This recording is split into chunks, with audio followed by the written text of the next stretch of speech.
La revue des titres à la une des journaux sénégalais parus ce matin que nous ouvrons avec Sud Quotidien. Le journal qui à l'Assemblée nationale parle d'une législature qui fait le mort en explique les raisons, indiquant qu'une semaine après le dépôt de 2 propositions de loi visant à corriger la carence du règlement intérieur et permettre au Premier ministre qui avait menacé de faire sa déclaration de politique générale hors de l'hémicycle si le règlement intérieur n'est pas mis à jour d'ici le 15 juillet 2024, de sacrifier à la tradition républicaine, l'Assemblée nationale n'a toujours pas réagi par rapport à ces 2 textes et poursuivant le journal d'avancer dans une exclamation. Comme si, je cite, le groupe parlementaire de la majorité optait pour un bras de fer jusqu'au boutiste avec l'actuel PM. Début d'hivernage marqué par de fortes pluies dans plusieurs régions du pays. À la une de 24 heures, le message rassurant du président Diomaye aux populations. Le gouvernement agira avec diligence.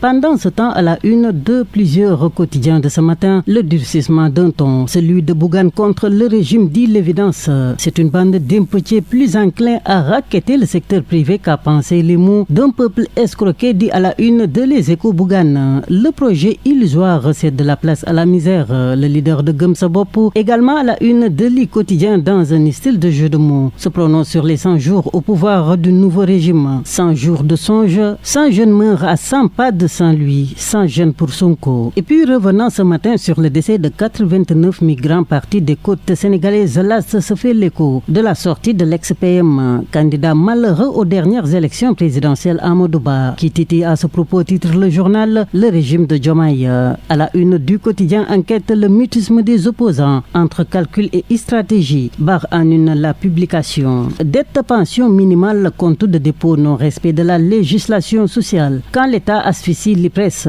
note dans sa parution du jour Les Échos. À la une de Direct News, le journal de renseigner qu'en ce qui concerne l'or noir, le Sénégal pas encore membre de l'Organisation des pays exportateurs de pétrole.